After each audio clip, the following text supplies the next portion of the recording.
আমি কখনোই ভাবিনি যে আমার মেয়ে এখানে টিকিট পাবে, এবং আজও মানে এই প্রথম আমাকে লোকেই ফোন করে বলছে, আমি টিভির সামনে বসে আমি রান্না করছিলাম, এবং দিদিকে আমি ধন্যবাদ জানাবো, বিশ্বজিৎকে ধন্যবাদ জানাবো। বিশ্বজিৎ আমাকে প্রস্তাবটা দিয়েছিল, বলেছিল যে বৌদি আমি তো দাঁড়াচ্ছি না, তাহলে আমি কিন্তু মেয়ের কথা বলছি। আমি বললাম সেটা তোমাদের ব্যাপার, তোমরা যেটা ভালো বোঝো।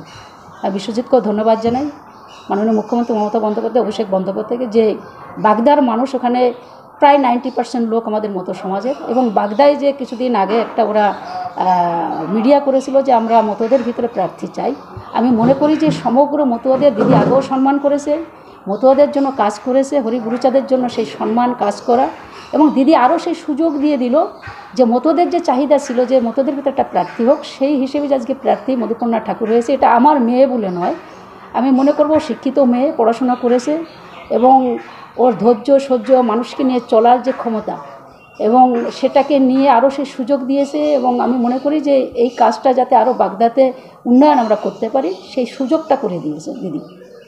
দেখা যাচ্ছে যে ধারাবাহিকভাবে বাগদায় তৃণমূলের ফল খারাপ। এই সদ্য সমাপ্ত লোকসভা নির্বাচনে 20,000-এরও বেশি ভোটে হার, সেটা রিকভারি করা কি সম্ভব হবে মনে করছেন? আমি মনে করি যে সম্ভব অবশ্যই হবে। তার কারণ হচ্ছে এই ডিমান্ডটা তারাই করেছিল, যারা ওখানের ভোটার, যারা মতুয়া সমাজের, আমার অল ইন্ডিয়া মতো মহাসংঘের এবং বিভিন্ন, তারাই সেখানে ডিমান্ড করছে, এবং তৃণমূল কংগ্রেসের যারা কর্মী তারাও সেটাকে ডিমান্ড করছে যে একজন প্রার্থী হোক মতো ঘরের, এবং সেটা যেন বাইরের থেকে হোক। সেটা ওরাই দাবি করেছে, প্রেস মিডিয়া করেছে, এবং সেই সুযোগ আজকে দিদি দিয়েছে।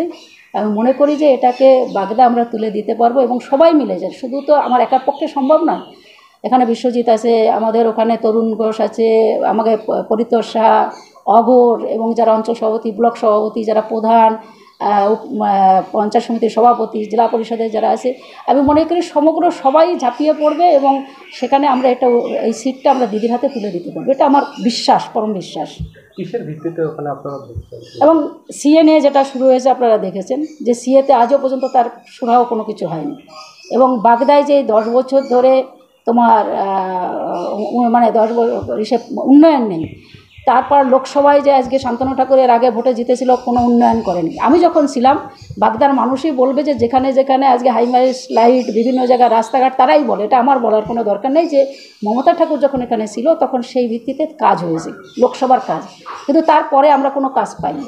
এবং দিদির যে উন্নয়ন, এবং মানুষের পাশে থেকে যথেষ্ট মানুষ আমাকে শ্রদ্ধা করে, ভালোবাসে, এবং তাদের প্রতি যে এই যে আমার যে পরিষেবা দেওয়া, আমি যখন এমপি ছিলাম এবং পরবর্তীকালে আমি যখন এমপি নেই, তখন ওরা যখন আমাকে ডেকেছে যে কাজের জন্য, রাজনীতি হোক, আমার ধর্ম হোক, আমি তখন তাদের কাছে পাশে দাঁড়িয়েছি।